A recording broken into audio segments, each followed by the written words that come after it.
अल्लाहुम्मा सल्लि अला मुहम्मदिन व आलि मुहम्मद।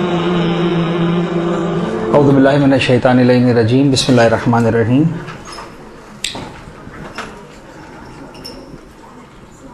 अल्हम्दुलिल्लाहि रब्बिल आलमीन वस्सलातु वस्सलामु अला अशरफिल अंबिया वल मुरसलीन व अला आलिहि तय्यबीन अत्ताहिरीन ला सिय्यमा अला बक़िय्यतिल्लाहि फ़िल अर्ज़ीन व हुज्जतिही अलल आलमीन वल्लानु दाइमु अला अदाइहिम व मुनकिरी फ़ज़ाइलिहिम व गासिबि हुक़ूक़िहिम अजमईन मिन यौमि ज़ुल्मिहिम व ग़स्बिहिम व अदावतिहिम इला यौमिद्दीन। अम्मा बाद। बिस्मिल्लाहिर रहमानिर रहीम। वलिल्लाहि अलन्नासि हज्जुल बैत मन इस्तताअ इलैहि सबीला व मन कफ़र फ़इन्नल्लाहा गनिय्युन अनिल आलमीन। एक सलवात पढ़ दें मोहम्मद व आले मोहम्मद।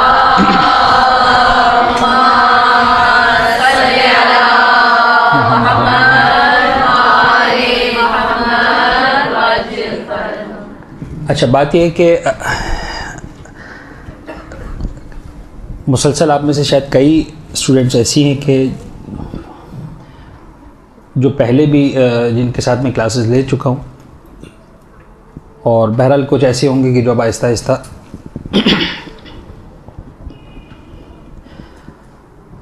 इन क्लासेस के आदी हो जाएंगे। इस मरतबा जो अनावीन है, अब तक जो अनावीन मैंने आप में से किसी के साथ भी लिए, ज़्यादातर वज़ू है, नमाज है, इस तरह के मसाइल हमने आपके साथ डिस्कस किए।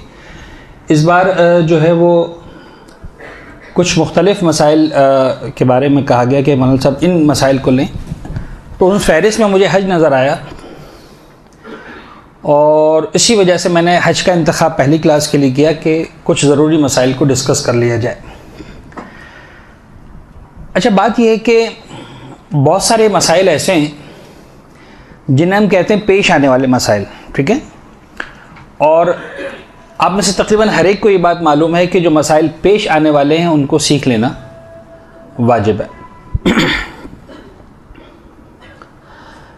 इनमें से कुछ मसाइल ऐसे हैं जो मुसलसल पेश आते हैं, जैसे नमाज के मसाइल हैं, डेली का मसला है, वज़ू का मसला है, डेली का मसला है।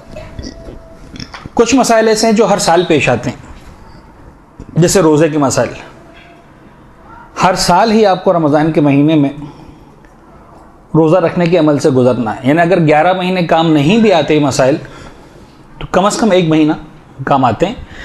जबकि अगर गौर किया जाए तो रोज़े के मसाइल वो मसाइल है जो पूरा साल ही काम आते हैं। मुस्तहब्बात हैं, कफ़ारे के रोज़े हैं, जो वाजिबात रह गए उनके रोज़े वगैरह वगैरह। कुछ मसाइल ऐसे हैं जो ज़िंदगी में एक मरतबा पेश आने वाले हैं। अब इसके बारे में कैसे तय किया जाए कि काम आने वाले मसाइल हैं कि नहीं, लेकिन इतना तय है कि अगर ज़िंदगी भर इन मसाइल को नहीं सीखा तो जो ज़िंदगी में वो एक मरतबा पेश आने वाला मसला है वो पेश आ भी जाएगा, वक्त निकल भी जाएगा, पता भी नहीं चलेगा। लिहाजा उस एक बार पेश आने वाले मसले को एटलीस्ट एक बार सीख लेना ज़रूरी है। क्लियर? दूसरी बात, पाकिस्तान में हम रहते हैं तो पाकिस्तान के एतबार से इन मसाइल को सीखने का वक्त अभी है। जो मसाइल हम अभी डिस्कस करेंगे, जो मसाइल अभी हम सीखेंगे, उसका मसले का वक्त, सीखने का वक्त अभी है। यानी हज के मसाइल आप सोच सकते हैं कि मौलाना साहब अभी तो रमज़ान, अभी तो हज का महीना गया है और मुहर्रम और सफ़र के 2 महीने गए, तीसरा महीना चल रहा है रबीउल अव्वल का, और अभी हज का महीना आने में मज़ीद 8 महीने बाकी हैं। तो ठीक है, अगर सीखना भी है तो ऐसे मौके पर सिखाएं कि जब अय्याम नज़दीक हों पेश आने के, ताकि जो है वो हमें ज़्यादा आसानी रहे। अगर मुहर्रम के महीने में हम मिसाल के तौर पर रोज़े के मसाइल सिखाएंगे तो ठीक है, आप सीख भी लेंगे, लेकिन जब वक्त आएगा रमज़ान का दोस्तों तो भूल चुके होंगे। फिर ये ख्याल जहन में आ सकता है।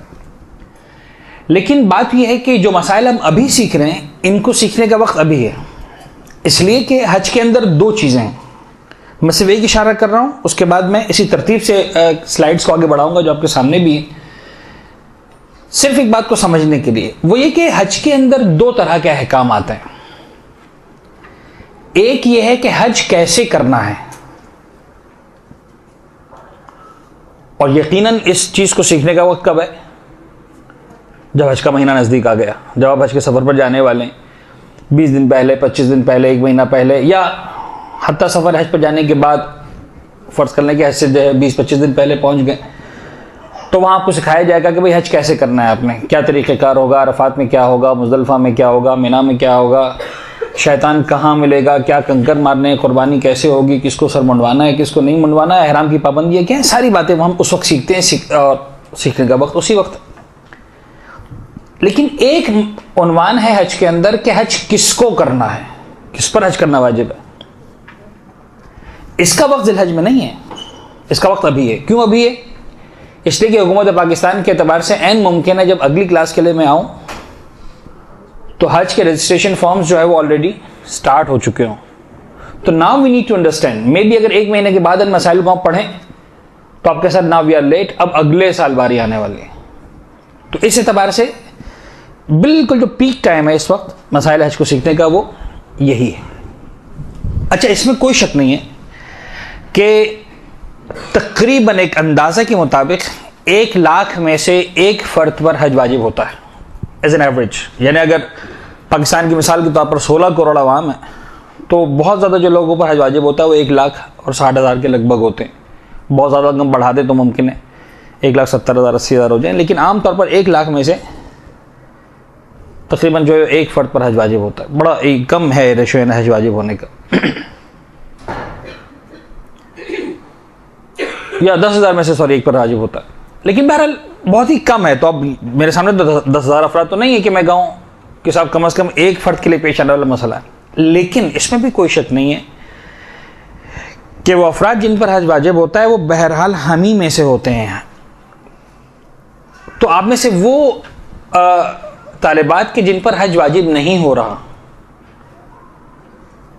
मुमकिन है उनको ये आइंदा सालों में मसाइल काम आए, लेकिन बहरहाल हमारा असल टारगेट वो तालिबात हैं कि जिन पर किसी भी वजह से हज वाजिब हो रहा है और किसी भी गलत फहमी की वजह से उनका ख्याल है कि उन पर हज वाजिब नहीं हो रहा। बस उस गलत फहमी का इजाला करने के लिए सारे मसाइल को हमने इस वक्त लिया है। देखिए कहाँ तक पहुँच पाते हैं। सबसे पहले इस कुरान हज की अहमियत को समझ लीजिए। सूरह आले इमरान की आयत का ये एक हिस्सा है, मुकम्मल आयत नहीं है। यानी ये एक तरह से आयत का सेकंड पार्ट है। फर्स्ट पार्ट उन लोगों के लिए जो हज पर जा चुके हैं, फ़ी आयतुम बय्यिनात मक़ाम इब्राहीम व मन दख़लहु कान आमिना। उसके बाद कुरान ने कहा कि वलिल्लाहि अलन्नासि हज्जुल बैत। This is the second part of आयत नंबर 97 ऑफ सूरह आले इमरान। अच्छा, तो हज की अहमियत कुरान की निगाहों में तो ये आयत सूरह आले इमरान की आयत है, वलिल्लाहि अलन्नासि हज्जुल बैत मन इस्तताअ इलैहि सबीला व मन कफ़रा फ़इन्नल्लाहा गनिय्युन अनिल आलमीन। अच्छा, इसका तर्जुमा मैंने चूंकि नहीं लिया नेक्स्ट स्लाइड के अंदर, लिहाजा आप इसी से काम चलाएं। तर्जुमा आपको कई सारे कुरानों में मिल जाएगा। मैं कुछ समझा भी देता हूँ, लेकिन कुछ नुकात हैं जिनको मेरी ख्वाहिश है कि आप तवज्जो करें इस अरबी को जहन में रखते हुए। सबसे पहली बात वलिल्लाहि अलन्नास, देखिए। अच्छा, इसका तर्जुमा पहले सुन लीजिए। वलिल्लाहि अलन्नास हिज्जुल बैत, अल्लाह की खातिर या अल्लाह के लिए या अल्लाह का हक है अलन्नास इंसानों पर। क्या हक है? हिज्जुल बैत, कि वो अल्लाह के घर का हज करें। ठीक है, किस पर वाजिब है? मन इस्तताअ इलैहि सबीला, जो साहिब इस्तिताअत है। वमन कफरा, और अगर कोई कुफ्र इख्तियार करता है, फ़इन्नल्लाह, तो याद रखना कि अल्लाह गनियुन अनिल आलमीन, अल्लाह बेनियाज है, गनी है, आलमीन से बेनियाज है। अब ये वो आयत है जो अक्सर आपने सुनी भी होगी। कुछ नुकात की तरफ तवज्जो दिलाना जरूरी है। अक्सर मकामात पर जब इबादतों को वाजिब किया गया तो मेयार बनाया गया ईमान को। या अय्युहल्लज़ीना आमनू अक़ीमुस्सलात, ए ईमान लाने वालों नमाज कायम करो। या अय्युहल्लज़ीना आमनू कुतिबा अलैकुमुस्सियाम, ए ईमान लाने वालों तुम पर रोज़े फर्ज। ईमान को मेयार बनाया गया। अजीब बात है कि हज के मरहले में मेयार बनाया गया इंसानियत को। यानी नमाज उस वक्त वाजिब है अगर तुम मोमिन हो, रोज़ा उस वक्त वाजिब है अगर तुम मोमिन हो, लेकिन मिजाज कुरान यह है कि अगर तुम इंसान हो तो तुम पर हज वाजिब है। नमाज ना पढ़ के तुम ईमान की तज़लील करते हो, रोज़ा ना रखकर तुम अपने ईमान को नुकसान पहुंचाते हो, हज ना करके तुम अपनी इंसानियत की तस्लील करते हो। यानी कहा जा सकता है, अगर बिल्कुल हम जज्बात में अगर बात करें, जो बाज़ औक़ात हम हो भी जाते हैं बड़े आसानी के साथ, और वैसे भी हमारे मिजाज का हिस्सा है जज्बातियत, कि नमाज न पढ़कर ये कहा जा सकता है कि तुम मोमिन नहीं हो। रोज़े को छोड़कर मैं कह सकता हूं कि तुम मोमिन नहीं हो, लेकिन अगर हज को छोड़ देते हो तुम इंसान ही नहीं हो। मोमिन तो बहुत दूर की बात है, मिजाज परवरदिगार ये है। तो ये पहला हिस्सा है वलिल्लाहि अलन्नास हज्जुल बैत। अच्छा, क्यों ऐसा लगता है? मैं जरा सा इसे एग्जाम्पल दे रहा हूं ताकि आप इसको जहन में बिठाएं और उसको देखिए कि आया वाकई इसको हम जिस तरह से समझने की कोशिश कर रहे हैं वो तरीक़ेकार कैसा है। फर्ज कर लीजिए कि एक शख्स सुबह बेदार होता है, और जब वो बेदार होता है घर का दरवाज़ा खोलता है तो एक बॉक्स डब्बा उसके घर के दरवाजे पर रखा हुआ है।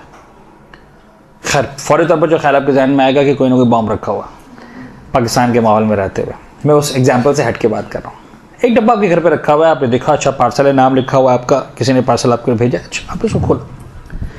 जब आपने खोला तो उसके अंदर एक ख़त था, काफ़ी लंबा चौड़ा तवील सा, और उसमें बताया गया था कि भाई इस डब्बे के अंदर कुछ चीज़ें रखी हुई हैं जो सबकी सब आपकी हैं, कुछ फाइलें हैं, कुछ चाबियाँ हैं, वगैरह वगैरह। पता चला कि क्या है साहब, पता चला कि 2-3 फैक्ट्रियाँ बड़ी बड़ी करोड़ों रुपए की चलती हुई हैं, और मिसाल के तौर पर सैकड़ों मुलाजिम उसमें काम कर रहे हैं, वो आपके नाम पर लिख दी गई हैं। And now you are the owner of these factories. आप उन फैक्ट्रीज के मालिक हैं।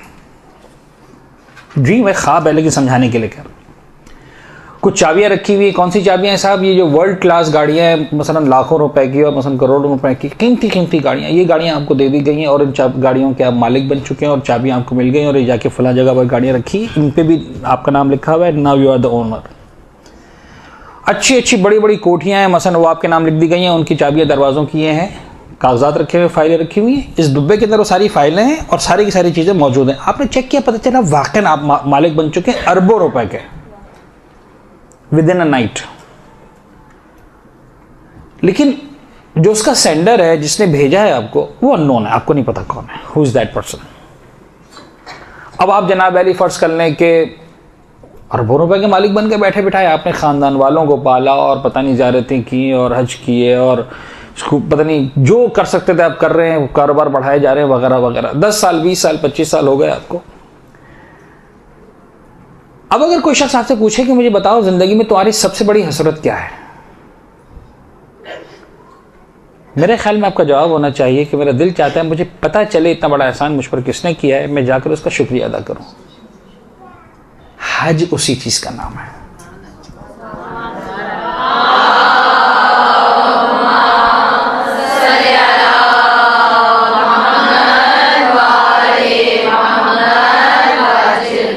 आप जरा गौर कीजिए कि परवरदिगार आलम ने हमें रातों रात कितनी बड़ी नेमतें हैं जो बगैर हमारे इस्तेहकाक के, बगैर हमारे इदराक के अता कर दी।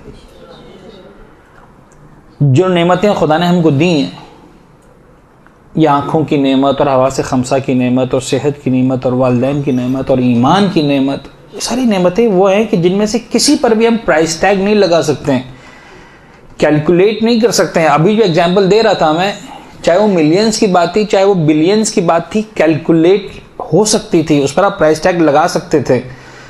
दुनिया के जो अमीर तरीन इंसान है ज़ाहिरी एतबार से, मसलन फर्ज करने बिल गेट्स, उसके भी असासे आखिर तय हैं, महदूद हैं। कितने भाई? इतने बिलियन डॉलर्स, लिमिट आ गई ना, कैलकुलेशन हो गई उसकी। जो नेमतें खुदा ने हमको दी हैं उसको हम कैलकुलेट नहीं कर सकते। वलिल्लाहि अलन्नास, तुम्हारी इंसानियत का इम्तिहान है। अगर वाकई तुम्हारे दिल में एक ख्याल नहीं है कि मैं खुदा के घर का हज करूं, तो फिर ये बातें तो दूर की हैं कि तुम मोमिन हो कि नहीं हो, हमारे निगाहों में तुम इंसान ही नहीं हो, तुम जानवरों वाली जिंदगी गुजार रहे हो, इंसानियत से हट के गुजार रहे हो। ये एक मिजाज है। वलिल्लाहि अलन्नास हज्जुल बैत। यहां तक आने के बाद फौरन जो है वो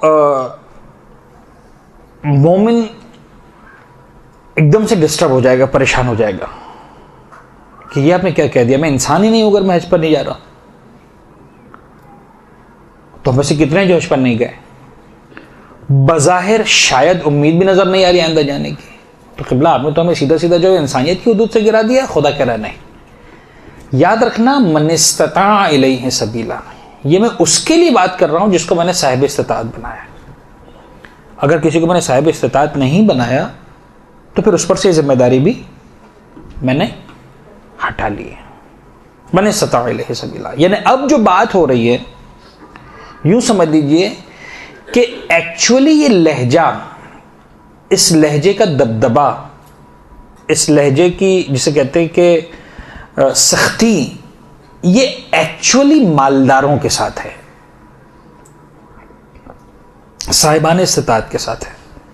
गरीबों के साथ परवरदिगार का लहजा नहीं है, गरीबों के साथ ये दबदबा नहीं है। यानी जो एक खतरनाक नजर आ रहा है ना लहजा, वो गोया मालदारों के लिए, साहिबान इस्तिताअत के लिए, मन इस्तता इलैहि सबीला। और यकीन जानिए मालदार का जो मिजाज होता है ना, वो इस लहजा का बगैर सुधा भी नहीं होता। वो इतनी आसानी से राह रास्त पर नहीं आता, इतनी आसानी से वो शराफत के दायरे में नहीं आता। खैर, ऐसा नहीं कि हम सारे मालदारों की तौहीन करें।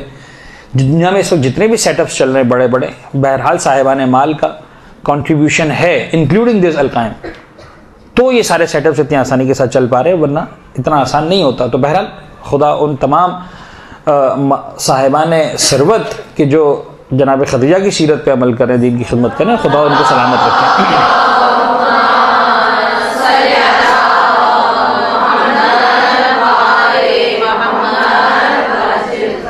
तो पहला पॉज हमने लिया लिल्लाहि लिन्नास हिज्जुल बैत पर, और वो पॉज ये था कि देखो तुम घबराओ मत, अगर तुम साहिब इस्तिताअत नहीं हो तो तुम पर हज वाजिब ही नहीं है। ठीक है, अब आगे बात मन इस्तता इलैहि सबीला, साहिबान इस्तिताअत। साहिबान इस्तिताअत की जब बात आई तो फौरन जो रिस्पॉन्स है वो दो तरह का रिस्पॉन्स है, दो ग्रुप्स हैं जो सामने आएंगे। एक ग्रुप वो है जो खुदा की बात मानेगा, सुनेगा और फौरन हज के सफर का इरादा करेगा, हज का सफर इख्तियार करेगा वगैरह वगैरह। जो हज के सफर पे जा रहे हैं, हज का इरादा कर रहे हैं, हज की नीयत रखते हैं, हज की ख्वाहिश रखते हैं, सारी प्लानिंग कर रहे हैं, इनके लिए तो रिवॉर्ड्स ही रिवॉर्ड्स हैं। यानी परवरदिगार आलम का जो मिजाज है वो दो तरफा मिजाज है, तवल्ला का मिजाज भी है और तबर्रा का मिजाज भी है। जो अपना बन के आ गया उसके लिए क्या रिवॉर्ड्स हैं, तुम हज पर आओ, ऐसा मैं तुमको करके भेजूंगा, इतना पाक व साफ जैसे तुम आगे पेट से पैदा हुआ। यानी कम से कम जो अजर है हज का वो ये है कि तुम्हारे सारे के सारे गुनाह माफ हो जाते हैं। फिर जन्नत की बातें और पता नहीं क्या क्या है जो सफर हज इख्तियार करने वालों के लिए रिवॉर्ड्स रखे गए हैं। तो वो तवल्ला का मिजाज है, वो अलग मिजाज है। यहां पर मिजाज तबर्रा हावी है, जो नहीं कर रहे। अब देखिए सीक्वेंस के एतबार से अगर लॉजिकल सीक्वेंस होती तो होना चाहिए था वमन लम यहुज वमन लम तहुज, और अगर कोई हज ना करे, बज़ाहिर जुमला ही होना चाहिए, इसलिए कि बात की हज वाजिब होने की। तो खुदा ये नहीं कह रहा कि और जो हज ना करे तो याद रखना, नहीं, वमन कफर, और कोई कुफ्र इख्तियार करे, यानी हज न करना और कुफ्र इख्तियार करना बराबर है। वमन कफर, और कोई कुफ्र इख्तियार करता, कोई ठुकरा देता है हमारी बात को, नहीं आता हमारे रास्ते पर, नहीं आता हज के, हमारे घर का हज करने के लिए, हमारे घर का सफर करने के लिए। तो अब यहां पर देखें फिर मिजाज परवरदिगार देखें कि अब यहां पर खुदा वो वाली बातें नहीं कर रहा मालदारों के साथ कि मैं तुम्हें जहन्नम में डाल दूंगा और औंधे मुंह डाल दूंगा और आग में जला दूंगा और बिच्छू तुम्हारा इंतजार कर रहे हैं और सांप तुम्हारा इंतजार कर रहे हैं और फिशारे कब्र की बात ना।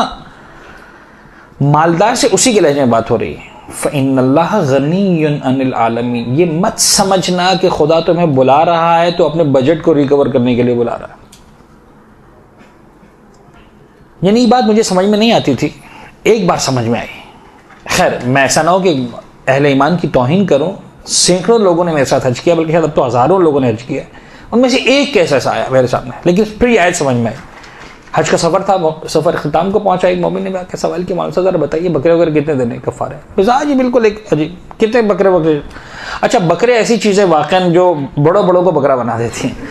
यानी हज के सफ़र में हमने देखा है, बड़ी जिन्होंने किया है वो इसको बड़ी आसानी के साथ समझेंगे, और जिन्होंने नहीं किया खुदा उन्हें हमें बार बार नसीब करें इंशाअल्लाह। अपनी आंखों से जाकर उन मनाजिर को देखें और उन सारे मराहिल से गुजरें इंशाअल्लाह। बड़ी खूबसूरत वो सफ़र है। तो सफ़र हज में जब हम जाते तो बहुत सारे लोग आके सवालत करते हैं, मौलाना वो आईना देख लिया।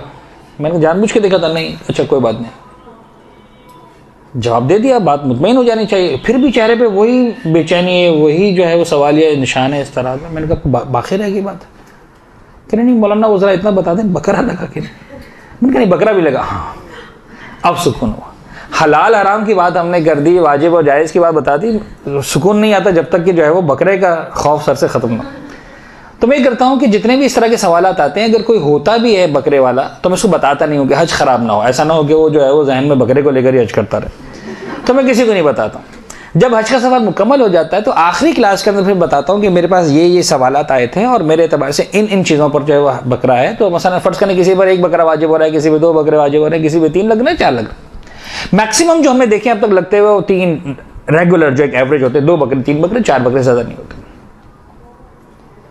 ये मोमिन ने जो है शरारतें काफ़ी की थी, कभी टोपी सर पर रखी है और कभी खुशबू लगाई, पता नहीं क्या क्या किया था। वो आते रहते मेरे पास। अच्छा जब आए तो मेरा ख्याल था कि इस पर कम से कम 7-8 बकरे हो चुके होंगे।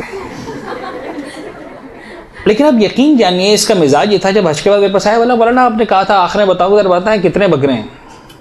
तो मैंने सिर्फ इनको ज़हनी तौर पर तैयार करने के लिए कि एक शौक न लगे कि भाई एक साथ इतने सारे बकरे मुझे देने, मैंने कहा कि लगता है आपके बकरे शायद कुछ जो आम जो साहिबान ईमान पे लगते हैं, जो मजबूरी वाले, भाई बंद गाड़ी में सफ़र किया, उम्रे का है, हज का है, तो 2-3 बकरे लग जाते हैं। मैंने कहा आप पर लगता है मेरे ख्याल में कुछ ज़्यादा हो जाएंगे।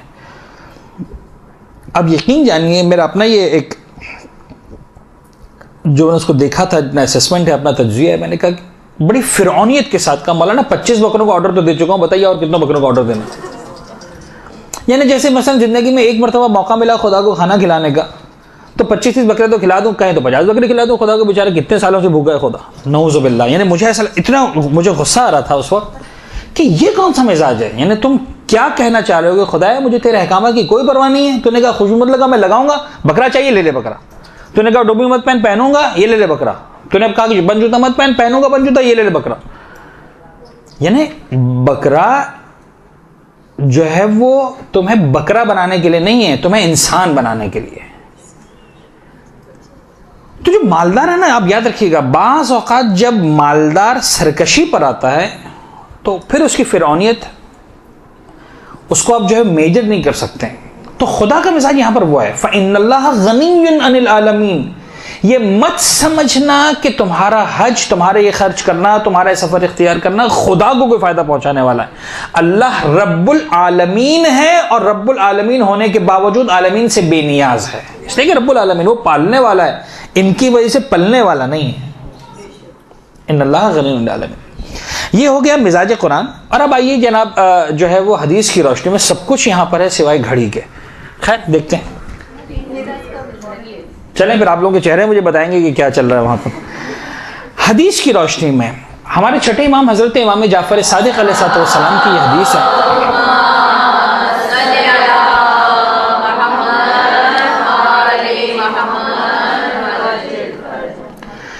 ये रिवायत वो रिवायत है जो हमारे तकरीबन तमाम ही मराजिन ने मौजूदा, इमाम खुमैनी रिज़वानुल्लाह ताला अलैह, आगा खोई, आगा सिस्तानी, आगा खामेनी, जितने भी यानी जो मौजूदा दौर के मराजिन हैं जो मरहूमीन हो चुके हैं, उन सब ने जो मनासिक हज लिखी है, मनासिक हज की इब्तिदा में इस हदीस को ज़रूर कोट किया है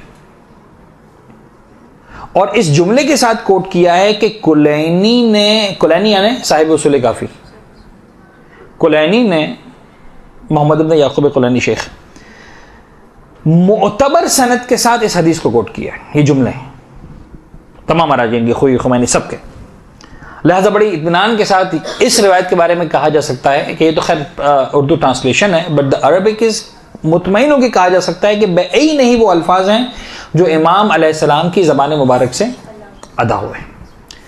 जो शख्स भी इस दुनिया से बगैर हज किए रुखसत हो, जबकि न कोई ऐसी ज़रूरी हाजत हो या बीमारी हो या बादशाह जो उसे हज पर जाने से रोके, तो मरते वक्त या यहूदी मरेगा या नसरानी। यानी इमाम फरमा रहे कि ये शिया तो मरेगा ही नहीं, मुसलमान तो मरेगा ही नहीं।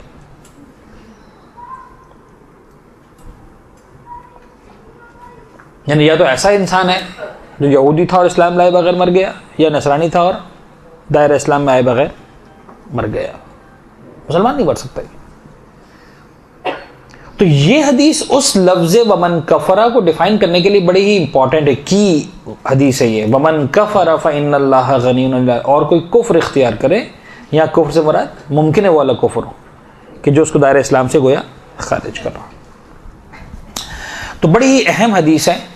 अच्छा, एक बात ध्यान में रखिएगा, और मैं या मुझे से कोई भी तालिब इल्म जब एक तरह से कुर्सी पर बैठ के लेक्चर्स दे रहा होता है या मसाइल को डिफाइन कर रहा होता है या डिस्कस कर रहा होता है, तो हमारे सामने जो प्रॉब्लम ये होता है कि हमेशा दो तरह के एक्सट्रीम्स होते हैं, और इन दो एक्सट्रीम्स को बैलेंस करना इज ऑलमोस्ट इम्पॉसिबल। तो मैं कोशिश ही करता हूं कि कम से कम डिस्कस कर लूं, ताकि हर फर्द अपने आप को चेक कर ले कि मैं कहां खड़ा हूं। दो एक्सट्रीम्स का मतलब क्या है? एक एक्सट्रीम हमारे सामने वो आता है, अब जैसे मैं एग्जांपल देके बात करूं, फिर मैं फौरन एग्जांपल पे आ जाऊंगा हज की, रोजे के एक्सट्रीम्स में। हम कहते हैं भाई बात सूरत हाल में रोजे रखना वाजिब नहीं है। किसी को मसलन फर्ज करना ऐसी बीमारी है कि उसके लिए हर घंटे में पानी पीना जरूरी है, किडनी का प्रॉब्लम है, डायलिसिस हो रहा है मिसाल के तौर पर, तो हम ऐसे फर्ज के लिए कहते हैं कि रोजा रखना जरूरी नहीं है, बल्कि बाज़ वक़्त रोजा रखना उसकी इजाजत भी नहीं है। मसला तो डिस्कस हो गया कि भाई बाज़ औक़ात बीमारी के आलम में रोजा रखना वाजिब नहीं होता, रोजे की जरूरत नहीं होती। लेकिन हमारे सामने दो एक्सट्रीम्स होते हैं। एक एक्सट्रीम वो होता है जो कहता है मौलाना कुछ भी हो जाए रोजा तो रखना ही है। इनका सवाल करने का अंदाज और होता है, अच्छा ऐसा कर ले मौलाना, रख लें, देख लें, अगर हिम्मत हुई तो पूरा कर लेंगे, हम 6 घंटे तो वैसे ही प्यासा रह लेते हैं, कोई मसला नहीं है ना। वो किसी तरह से भी कोशिश करेंगे कि मौलाना हाँ कह दे और वो रोजा रख ले। और एक एक्सट्रीम वो होता है जिनको छींक भी आ गई जरा जोर से, मौलाना बड़ी जोर से छींक आई थी, रोजा छोड़ दें। ये दो एक्सट्रीम्स हैं। अच्छा, ज्यादातर लोग इन एक्सट्रीम्स पे नहीं होते हैं। ज्यादातर लोग ना उस कैफियत पे जाते हैं कि जान देने को तैयार हो जाए, रोजा छोड़ने को तैयार ना हो, ना उस एक्सट्रीम पे आते हैं कि मिसाल के तौर पर छींक आई रोजा छोड़ दें। तो नॉर्मल लोगों के लिए तो मसला नहीं है, बड़े आसानी के साथ मसाइल को सुना जा सकता है, सीखा जा सकता है, समझा जा सकता है। जो एक्सट्रीम वाले हैं ना, वो बड़े ही प्रॉब्लमेटिक होते हैं हमेशा, दोनों साइड्स।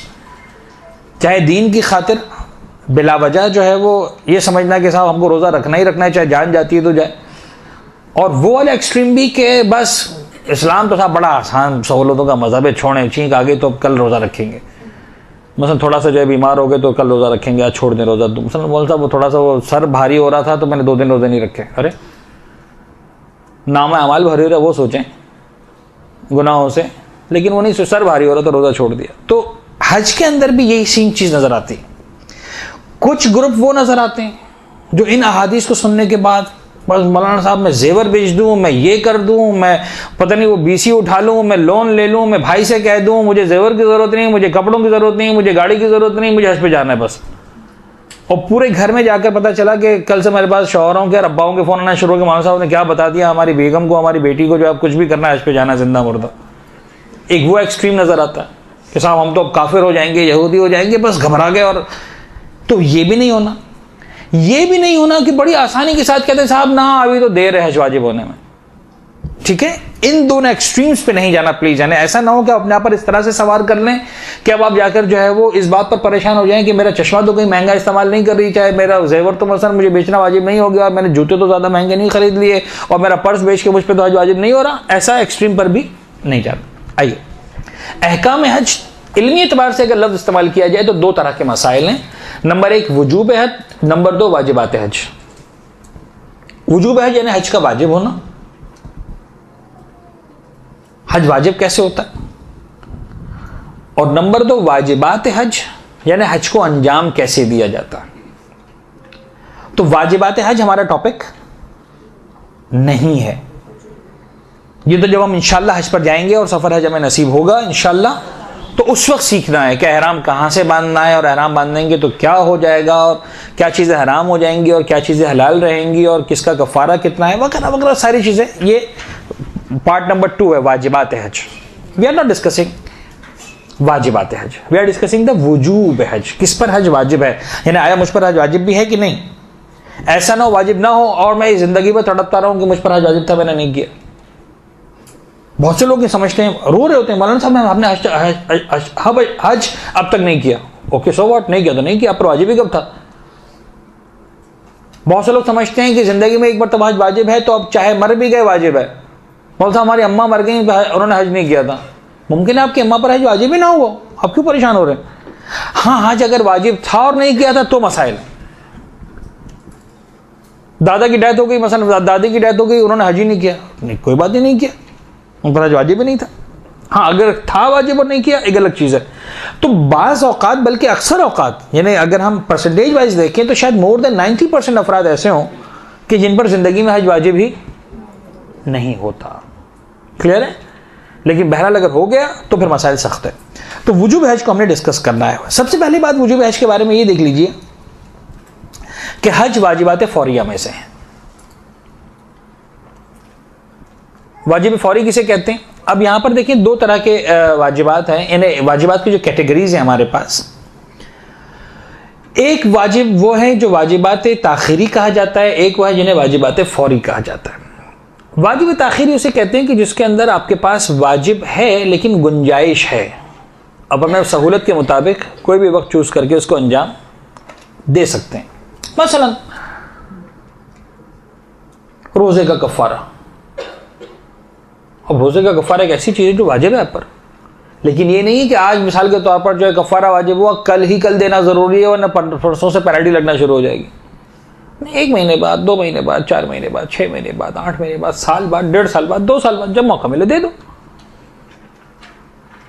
दैट्स कॉल्ड वाजिबात ताखीर, यानी वाजिब हैं लेकिन आपको ताखीर करने की गुंजाइश है। बास चीजें हैं वाजिबात फौरी हैं, यानी वाजिब हुआ फौरन अंजाम देना, इसको अब डिले करने की गुंजाइश नहीं, फर्स्ट पॉसिबल टाइम में उसको अंजाम देना।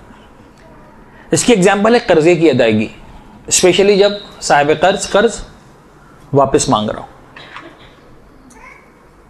अब मैं फिक़ही मसला नहीं बता रहा हूं, लेकिन एक्सट्रीम को समझाना चाह रहा हूं कि बाज़ उलमा ने यहां तक लिखा है कि तुम वाजिब नमाज शुरू कर चुके हो, कर्ज खा आ गया, कर्ज तुम दे सकते हो, अगर पॉसिबल है नमाज तोड़े बगैर कर्ज दे दो तो नमाज तोड़े बगैर उसको कर्ज जेब में डाल के निकाल के दे दे तुम्हारा कर्ज। अगर नहीं पॉसिबल है, नमाज का वक्त बाकी है, नमाज तोड़ो, कर्जा दो, फिर नमाज पढ़ना।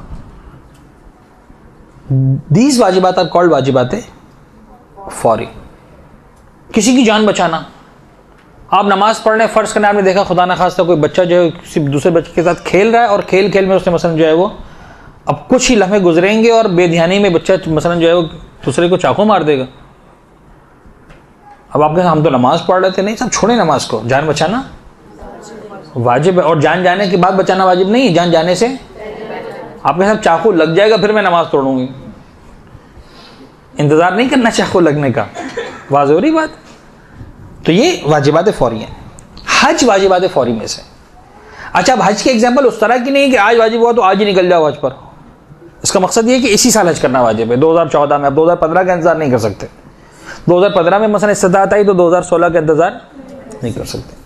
सीन स्टैंड्स फॉर आगे सिस्तानी। सिस्तानी कहते नहीं, ये वाहिद मर्जे हैं, खुई, खुमैनी, खामैनी, सब में वाहिद मर्जे सिस्तानी। अगर इत्मीनान हो कि अगले सालों में अंजाम दे सकता है तो ताखिर कर सकता। मसलन एक शख्स है, उसको पता है कि भाई इस साल दिसंबर में, यानी फर्ज करने अक्टूबर में जब हज आने वाला है तो मेरे फर्ज करने के मसलन मास्टर्स के एग्जाम्स होने वाले फाइनल, और डेफिनेट मेरी यूनिवर्सिटी के पेपर्स हैं, मैं नहीं जा सकता इस साल हज पर। अगर मैं जाऊंगा तो पूरा कैरियर जो है मेरा दाव पे लग जाएगा 1 साल की वजह से। और बड़ा आसान है मसला, नहीं मैं इस साल जो पेपर्स दे लूँ अगले साल हज कर लूंगा। कोई खुदा ना खासा सेहत का मसला नहीं है, बुढ़ापा नहीं आ गया, कोई मसलन वॉर की कंडीशन नहीं आ गई है, कोई ऐसा नहीं है कि साहब इस पर पैसा अगले साल पैसा हाथ से निकल जाएगा, ठीक है। आगा सिस्तानी कहते हैं इस तरह की केसेस के अंदर इस हद तक डिले करने की परमिशन है कि जिसे ये ना कहा जाए कि इंसान लिफ्ट ही नहीं करवा रहा। इंसान सोचे साहब 20 साल बाद हज करूंगा, नहीं ये नहीं चलेगा, इस साल नहीं अगले साल कर लूंगा, इतना लेट करने की इजाजत आगा सिस्तानी देते। दूसरी बात जो वजूब हज के हवाले से जहन में रखना है वो ये है कि इन सारी शराइत के बाद जो बाद में आने वाली हैं, अगर वाजिब हो गया तो ऐसा नहीं है कि अब बार बार वाजिब होता रहेगा, हर साल वाजिब होता रहेगा। देखिए रोज़ा हर साल वाजिब है, शराइत हैं। नंबर 1 तुमको बालिग होना चाहिए, नंबर 2 साहिब अक्ल होना चाहिए, तुम फर्ज कर लो कि दीवानगी की हदूद में नहीं हो, पागलपन की हदूद में नहीं हो, ठीक है। नंबर 3 जनाब अली बीमार ना हो, वगैरह वगैरह, ये शराइत हैं, हर साल वाजिब है। हर साल रमज़ान आएगा, हर साल तुम्हें रोज़े रखने हैं। खुम्स है, हर साल मौका आएगा, हर साल उसका तुम्हें खुम्स निकालना वाजिब है। हज इस्तिताअत अगर बाकी भी रही हर साल, तब भी हज हर साल वाजिब नहीं, जिंदगी में एक मरतबा वाजिब, एक मरतबा कर लिया, अगले साल फिर सब कुछ है, इस्तिताअत है, अक्ल है, बुलूग है, सब कुछ है, लेकिन हज वाजिब नहीं, अब मुस्ताहब हो जाएगा। सेकंड टाइम हज क्या हो जाएगा? मुस्ताहब हो जाएगा। तो जिंदगी में एक बार वाजिब। तीसरी बात जो इंपॉर्टेंट है वो ये है कि वाजिब होने के बाद मुकद्दमात का अंजाम देना भी वाजिब है, और अगर अंजाम न दे तो जिम्मे पर रह जाएगा, फिर जैसे भी हो जाना पड़ेगा। यानी जब हज पर जाना वाजिब हो गया, फर्ज कर लें इस साल पैसे आ गए या इस साल पैसे रखे हुए हैं, या तय हो गया कि हाँ हम साहिबान इस्तिताअत में से हैं, तो मुकद्दमात किसे कहते हैं? अइमा के दौर में जो मुकद्दमात थे वो क्या हुआ करते थे? वो ये हुआ करते थे कि मसलन किसी कारवान वाले से बात करो कि भाई तुम्हारे जो है वो तुम कब लेकर निकलने वाले हो। अब ज़माने में लोग कोई 6 महीना पहले निकलता था, कोई 3 महीने पहले निकलता था हज के लिए। उस एतबार से मौसम कैसा है कैसा नहीं, रास्ता कैसा है कैसा नहीं, उसके एतबार से सारी बातें तय की जाती थी। आजकल क्या है, आपको फॉर्म भरना है, किसी कारवान ने अपने आप को रजिस्टर करवाना है, गवर्नमेंट के सेटअप के अंदर अपने आप को रजिस्टर करवाना है, इस बात को मेक श्योर करना है कि आप जो है वो सफ़र हज की सादत हासिल करें। तो ये टाइम अभी है, तो इन मुकद्दमात का अंजाम देना खुद वाजिब हो जाएगा, और नहीं देगा इंसान। अब देखिए 2 चीज़ें हैं, बड़ी ही टेक्निकल किस्म की मैं बात समझा रहा हूं, इसको अच्छी तरह से समझ लें। बाज़ औक़ात इंसान के ज़िम्मे वाजिब आता है, और चाहे इंसान उस वाजिब को अंजाम दे चाहे अंजाम न दे, इंसान के सर पर से वो वाजिब चला जाता है, ख़त्म हो जाता है। किया तो ठीक, नहीं किया तो गुनाहगार हो गया, लेकिन बात ख़त्म हो गई। एक मरतबा वाजिब आ जाता है, सर पर बाकी रह जाता है। क्या मतलब?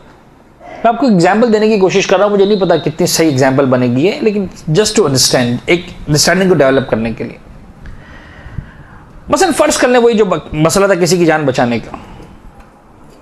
आप भी किसी की जान बचा सकते थे, नहीं बचाई, आपके सामने मसलन डूब के मर गया, आपके बस में था कि आप मसलन कुछ भी करते, फ़र्ज़ कर ले इसकी जान बचा लेते, अगर मैं नहीं किया, सो व्हाट, ख़त्म हो गई बात। यानी अब कोई मज़ीद कुछ नहीं है बात,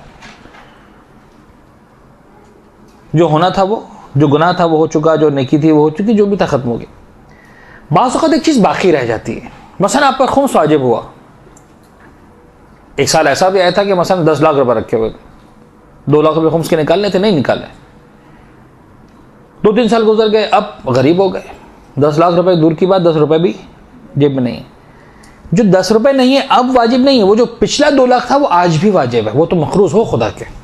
अब नहीं कह सकते कि बस आज पैसा नहीं लिहाजा मेरे पर तो खुम्स वाजिब ही नहीं हुआ ज़िंदगी में कभी, नहीं, मुमकिन है हुआ हो और तुमने ना दिया, वो तुम्हारे ज़िम्मे बाकी रह गया। इसी तरह हज का वजूब इसी तरह का, बाज़ औक़ात इंसान के पास इस्तिताअत होती है, वो हज नहीं करता। अब अगर उसने हज नहीं किया और मुकद्दमात को अंजाम नहीं दिया, इस्तिताअत चली गई, और आज ऐसी जगह पे खड़े हैं कि अब जो है इस्तिताअत ही नहीं रही, पैसे ही नहीं रहे, गुर्बत हो गई, कारोबार में डूब गए, पैसे लगाए था, मसलन फर्ज कर चला गया। तो अगर इस्तिताअत एक मरतबा आ चुकी थी, हज जिम्मे पर आ चुका था, तो अब रिवायत का जुमला मैं आपको बता दूं, एग्जैक्टली मैंने लिखा नहीं प्रेजेंटेशन के अंदर, लेकिन रिवायत का जो जुमला मासूम की ज़बान से निकले हुए अल्फाज ये हैं कि हत्ता भीख मांग कर भी हज पे जाना वाजिब है, भीख मांग कर भी ये वाजिब है तुम्हारे जिम्मे, तुम्हें करना ही करना है, कुछ भी हो जाए, टू दैट लेवल। लेकिन फर्ज करना एक शख्स साहिब इस्तिताअत बना, अब ये मसला इसको समझा रहा है, उसको फोकस कर रहा है कि अगर तुमने मुकद्दमात को अंजाम ही नहीं दिया, हम मुकद्दमात को अंजाम दिया, सब कुछ किया, लेकिन नहीं जा सके हज पर, फर्ज करें पैसा इसी साल आया, नाम भी लिखवाया, पता चला कुरानंदाजी में रह गया, अपनी तरफ से सारी कोशिशें कर डाली, गवर्नमेंट मसलन फर्ज करें 4 लाख रुपए में लेके जा रही थी, प्राइवेट ग्रुप मसलन 5 लाख रुपए में लेके जा रहा था, 4 लाख की कोशिश भी कर डाली, 5 लाख की कोशिश भी कर डाली, ना 4 लाख में नाम आया ना 5 लाख में नाम आया। खुदा का करना ये हुआ कि मसलन 2 महीने गुजरे, फर्ज करने घर में किसी की जो है वो तबीयत खराब हुई, हार्ट अटैक हुआ, एंजियोग्राफी करना पड़ी, 4 लाख रुपए लग गए एंजियोग्राफी के अपना ये हार्ट ऑपरेशन के अंदर, सर्जरी के अंदर। अब जब 2015 आया तो पैसे बचे ही नहीं थे। ये वो फर्द नहीं है जिस पर वाजिब हो चुका लिहाजा भीख मांग के भी करना, ये वाला फर्द नहीं है। वाज़ेह हुई बात।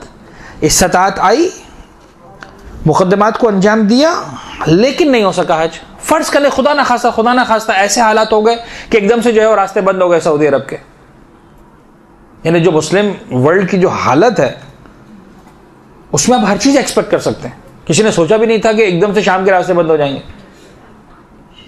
अच्छे खासे लोग जा रहे थे, पता चला शाम में जो वो बॉम्बार्डमेंट हो गया, ये हो गया, वो गया और रास्ते बंद हो गए। 4 साल से लोग जा ही नहीं रहे। खुदा ना खास्ता फर्ज करें सऊदी अरब में ऐसा हो गया, कोई भी जनाबेली क्लैश हो गया, बॉम्ब ब्लास्ट हो गया, ये हो गया, वो हो गया, पता चला रास्ते बंद हो गए। सऊदी गवर्नमेंट ने बैन लगा दिया, नहीं आ सकते। ओके, आपने अपनी कोशिश पूरी कर डाली, नहीं जा सके, पैसा खर्च हो गया, अब आप जिम्मेदार नहीं। पैसा था, जा सकते थे, नहीं गए तो जिम्मेदार हो, अब चाहे पैसा चला भी गया। क्लियर हो गई बात। तो ये मसला दर हकीकत उस फेज को कवर कर रहा है। वाजिब होने के बाद मुकद्दमात का अंजाम देना भी वाजिब है, अगर अंजाम न दे तो जिम्मे पर रह जाएगा, लेकिन अगर मुकद्दमात अंजाम दिए और नहीं हो सका तो फिर जिम्मे पर हज नहीं रहेगा, और जब जिम्मे पर रह जाएगा तो फिर जैसे भी हो जाना पड़ेगा। शराइत वजूब हज, ये बड़ी अहम बातें हैं जो हमें एक तरह से आज के लिए डिस्कस करना थी। देखिए कहाँ तक पहुँच पाते हैं। सबसे पहली चीज़, बुलूग यानी नाबालिग पर हज वाजिब नहीं है। बहुत सिंपल सी बातें, मैं इसकी डिटेल में नहीं जाऊँगा। 2 अक्ल यानी पागल पर हज वाजिब नहीं है। 3 हुर्रियत यानी आज़ाद होना यानी गुलाम पर हज वाजिब नहीं है। आजकल तो गुलामी का कॉन्सेप्ट ख़त्म हो चुका, लिहाजा आ जाए इस्तिताअत, जो सबसे अहम शर्त है। बुलूग, अक्ल और हुर्रियत, बालिग होना, आकिल होना, आज़ाद होना। सिंपल लिख लें, बालिग, आकिल, आज़ाद, 3 शर्तें। बालिग हो, आकिल हो, आज़ाद हो, ठीक है। नंबर 4, मुस्तती हो यानी इस्तिताअत रखता हो। इस्तिताअत चंद चीज़ों पर मुश्तमिल है। 4 चीज़ें हैं बेसिकली जो इस्तिताअत की डेफिनेशन में आती हैं, जिनमें सबसे अहम चीज़ें जो हैं वो माली इस्तिताअत और जिस्मानी इस्तिताअत है। पहली इस्तिताअत है माली इस्तिताअत, यानी माली एतबार से इंसान साहिब इस्तिताअत हो। नंबर 2, जिस्मानी एतबार से एक इंसान साहिब इस्तिताअत हो।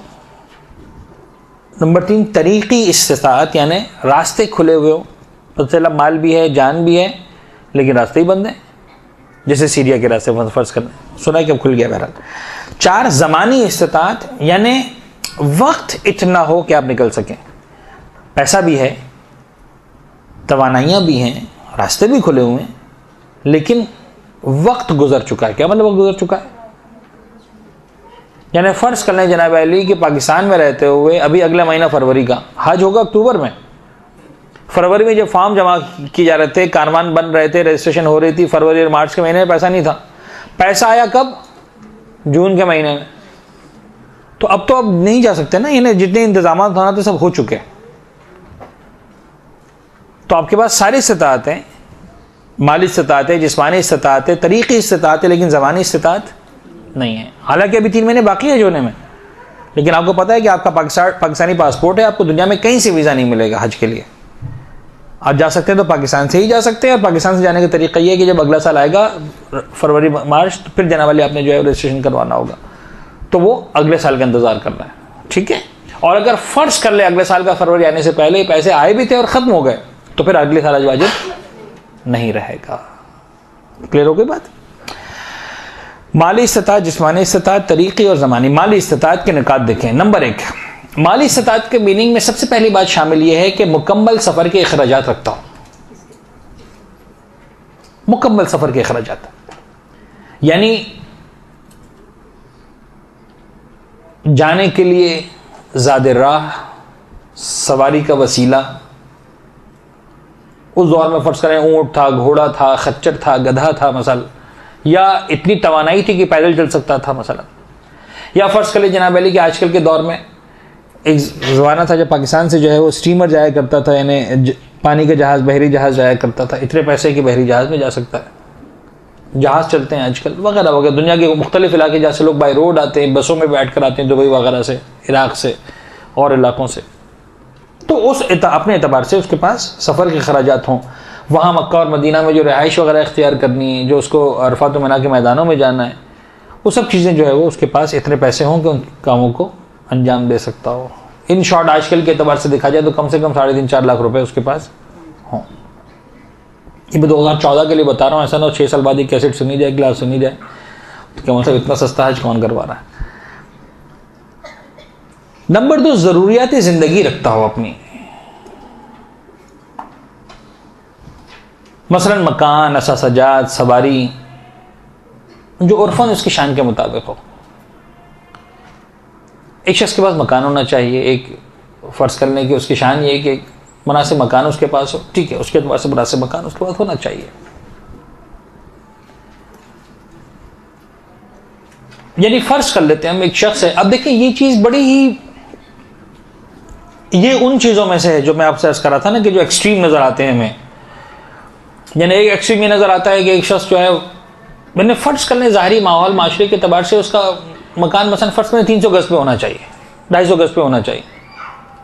अब हज पर जाने का इतना शौक है, नहीं मौलाना हम तो 120 गज़ में भी रह ही सकते हैं ना, क्या प्रॉब्लम है, 80 गज़ में भी रह ही सकते हैं ना, लोग रहते ही हैं ना। अब वो बेचारा इतना एक्सट्रीम है कि अपना मकान बेच कर हज पर जाने की कोशिश कर रहा है। और दूसरा है, अरे मौलाना साहब 240 गज़ में कैसे होगा गुजारा, कम से कम 400 गज़ तो फिर जाके हज वाजिब होगा। यानी उसको जो है वो मिसाल के तौर पर 500 गज़ से कम में जो है वो रहना नहीं है, वो एक अलग कंफर्ट जोन में जाना चाह रहा है अपने।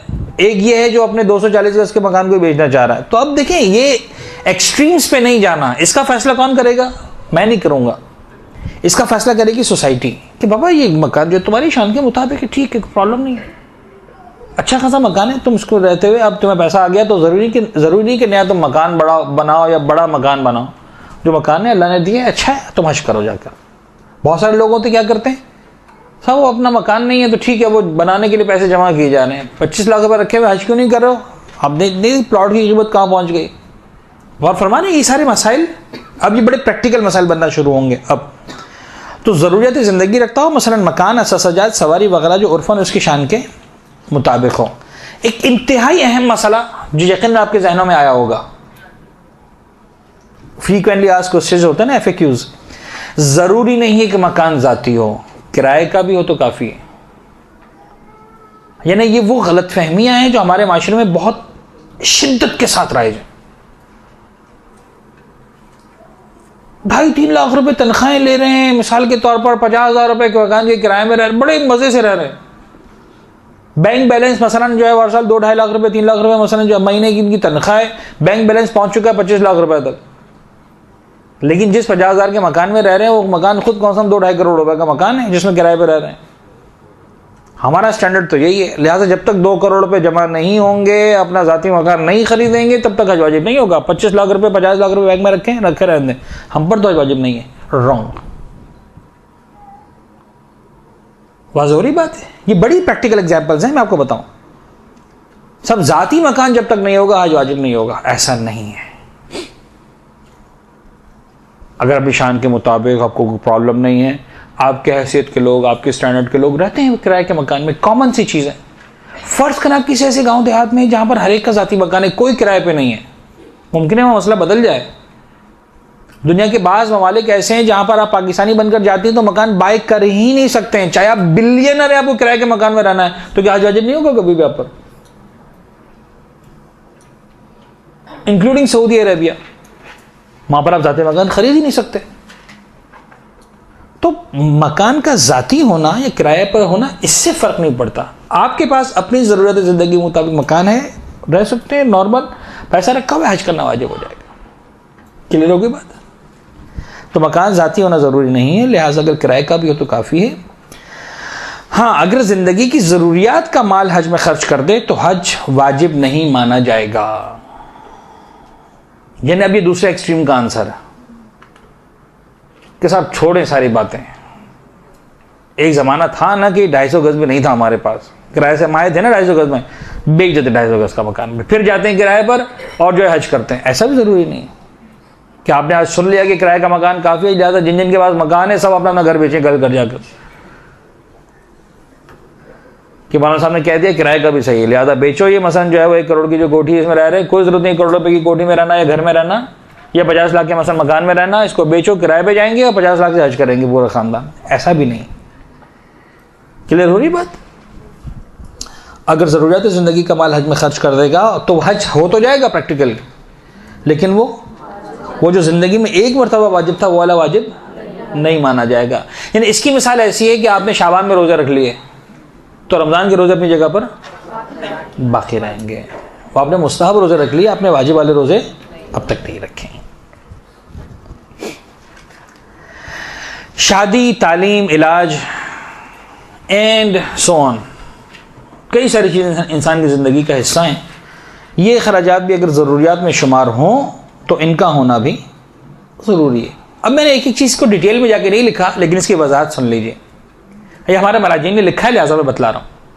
फ़र्ज़ कर लें एक शख्स शादी की ज़रूरत महसूस कर रहा, चाहे मर्द चाहे औरत, शादी करनी है, निज़ाम ज़िंदगी है, उसके एतबार से जो है वो हर फ़र्द के लिए एक जो है वो स्पाउस का होना ज़रूरी है, एक शरीक सफ़र का होना ज़रूरी है। इंसान ज़िंदगी के सफ़र परवरदिगार ने मुकर्रर ही नहीं किया है कि इंसान अकेला अपनी ज़िंदगी का सफ़र गुजारे। शादी करने का वक्त आ गया, उम्र हो गई।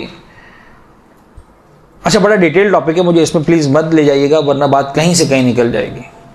लेकिन बहरहाल शादी का सिन है, शादी हो जानी चाहिए, चाहे वो हमारा माशरा समझ रहा है कि नहीं समझ रहा, चाहे वालिदैन समझ रहे हैं कि नहीं समझ रहे। यानी है प्रॉब्लम कि माशरा भी नहीं समझता। बाद वक़्त 20 साल की लड़की हो गई, कहता है कि शादी की हो गई तो बच्ची है। यानी यह है हमारे माशरे का हिसाब किताब। फिर चाहे 15 साल की लड़कियां घरों से भाग भी रही हो, नहीं वो तो नादानी है। तो वो सारी बातें अपने मकाम पर, शादी की ज़रूरत महसूस हो रही है। अच्छा, पैसे रखे हुए जिस माशरे में आप रहते हैं, चाहे सही चाहे गलत, लेकिन इस वक्त माशरा ये कि साहब कम से कम जब तक 2-3 लाख 4 लाख रुपए नहीं होंगे तब तक शादी नहीं हो पाएगी। अब आपके पास मसलन 3-4 लाख रुपए रखें, या शादी कर लें इससे या हज कर लें। अब क्या करेंगे? अगर शादी ज़रूरी है, यानी इंसान देख रहा है कि नहीं मुझे शादी करनी है, तो चाहे किसी के सामने कहने की हिम्मत ना हो कि ज़रूरी है, खुदा आपसे नहीं कह रहा तुम हज करो, तुम शादी करो। तालीम है, या तालीम के अखराजात या हज के अखराजात, ठीक है, अपना कैरियर बनाओ, तालीम हासिल करो। लेकिन ये कब की बात हो रही है? जब पैसा इतना है कि या शादी या हज, या तालीम या हज। लेकिन एक जनरल कॉन्सेप्ट जो बड़ी ज़बरदस्त मिस्टेक है वो ये है कि जब तक शादी ना हो हज वाजिब नहीं होता। चले मैं थोड़ा सा मिसाल को बदल दूं तो बिल्कुल समझ में आ जाएगी बात। अक्सर लोग ये कहकर हज नहीं करते कि हमारे घर में बच्ची बैठी है, उसकी शादी नहीं हुई। आप तो अपनी बच्चों की शादी की बात कर रहे हैं, अगर आपकी अपनी शादी भी नहीं हुई तब भी हज वाजिब हो सकता है। अब समझ में आया मैं क्या कहना चाह रहा था? इंसान तो सोच रहा है कि मेरी बच्ची की शादी हो जाएगी फिर मुझ पर हज वाजिब होगा। 25 लाख रुपए बैंक अकाउंट में रखा हुआ है, 5 लाख रुपए में शादी करनी है, 20 लाख रखा हुआ है, नहीं बच्ची की शादी होगी उसके बाद हज होगा। अरे भाई, बच्ची की शादी के लिए क्या करना है? तुम्हारे पास पैसे रखे हुए, अब अपना हज भी कर सकते हो, अपनी बच्चों की शादी भी कर सकते हो। शादी का मौका जाए शादी कर देना, हज का मौका है हज कर लो। ये किसने कहा कि जब तक बच्ची की शादी ना हो तब तक हज ही वाजिब नहीं होता? समझ में आ रही बात? मैं ये समझाना चाह रहा हूं। ये कई सारी जगहों पर आपको कॉन्सेप्ट्स नजर आएंगे और बड़े ही रॉन्ग कॉन्सेप्ट्स हैं। बच्चों की तालीम मुकम्मल नहीं हुई तब तक हज वाजिब नहीं होता। किसने कहा नहीं होता भाई? बच्चों की शादियां नहीं हुई तब तक हज वाजिब नहीं होता। जाती मकान नहीं बना तब तक हज वाजिब नहीं होता। ऐसा कुछ भी नहीं है।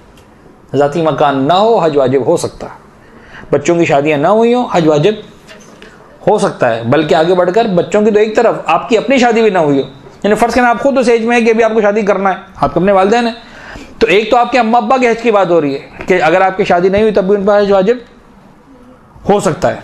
ये तो एक मसला है। एक आपका अपना मसला है कि अगर आपके पास पैसे हैं और आपकी अपनी शादी भी नहीं हुई है तब भी आप पर हज वाजिब है। अगर वो पैसे ऐसे नहीं कि या शादी में इस्तेमाल करने या हज पे। इसकी मिसाल कैसे हो सकती है? फर्ज कर लें, मैं कुछ एग्जाम्पल्स दे रहा हूं छोटी छोटी, जो बड़ी प्रैक्टिकल किस्म की एग्जाम्पल्स हैं। फर्ज कर लें आपको कोई ऐसी डील मिल गई, कोई ऐसा गिफ्ट मिल गया, कोई ऐसी स्कॉलरशिप मिल गई, कुछ ऐसा हो गया कि आपका अच्छा खासा पैसा आ गया, हज वाजिब हो जाता है। यानी इस्लाम की निगाहों में बड़ी हसास एग्जाम्पल्स हैं सारी, लिहाजा जब भी इस पर फैसला करना हो तो किसी आलिम दीन से जरूर रुजू कर ले ताकि बात क्लियर रहे, ऐसा ना हो कि आप कहीं गलती कर जाएं। इस्लाम की निगाहों में ये चीज़ पॉसिबल है कि आपके वालिदैन साहिब इस्तिताअत ना हो, आप साहिब इस्तिताअत हों। ये बिल्कुल पॉसिबल है, बिल्कुल पॉसिबल है कि आप साहिब इस्तिताअत हों और आपके वालिदैन साहिब इस्तिताअत ना हो। बीवी साहिब इस्तिताअत हो, शौहर साहिब इस्तिताअत ना हो। शौहर साहिब इस्तिताअत हो, बीवी साहिब इस्तिताअत ना हो। माँ बाप साहिब इस्तिताअत हो, बच्चे साहिब इस्तिताअत ना हो। बच्चे साहिब इस्तिताअत हो, माँ बाप साहिब इस्तिताअत ना हो, वगैरह वगैरह। फर्ज करें कोई बच्चा मिसाल के तौर पर जिस्मानी माजूर पैदा हुआ, मिसाल के तौर पर एक आंख नहीं थी उसकी, बाकी सब कुछ था। गवर्नमेंट ने उसके एहसान में जो है वो $10,000 डलवा दिए कि साहब ये चूंकि बच्चा एक आंख लिए बगैर पैदा हुआ है, गवर्नमेंट इसको जो $10,000 दे रही है। पता चला कि साहब $4,000 में हज हो सकता है, 4 लाख रुपए में। बच्चा बड़ा भी हो चुका है, फर्ज करे अकाउंट में रखे हैं पैसे। मुमकिन है माँ बाप साहिब इस्तिताअत ना हो, बच्चा साहिब इस्तिताअत हो, आंख की वजह से हज तो माफ नहीं होगा। समझ आ रही एग्जाम्पल? कोई गिफ्ट ऐसा मिल गया, कोई गिफ्ट ऐसा मिल गया, मसलन फर्ज करने खुदा ना खास्ता, चलो खुदा ना खास्ता नहीं, गिफ्ट ऐसा, मसलन मामू ने पैसे दे दिए, चच्चा ने पैसे दे दिए, ताया ने पैसे दे दिए, ये बच्चों के लिए वसीयत में लेके चले गए कि साहब मैं चाह रहा हूं कि मसलन मेरे मरने के बाद जो है वो मेरे भतीजे को इतना पैसा मिले। भतीजे के अकाउंट में पैसे आ गए 10 लाख रुपए, माँ बाप के अकाउंट में नहीं है। बच्चे पे वाजिब नहीं माँ बाप को दे, माँ बाप अपना काम कर रहे हैं, ठीक है, तुम पर पैसा आ गया, तुम साहिब इस्तिताअत हो, हज वाजिब हो गया तुम पर, राइट। तो इस तरह की जितनी भी एग्जाम्पल्स हैं, खुदा ना खास्ता माँ की डेथ हो गई,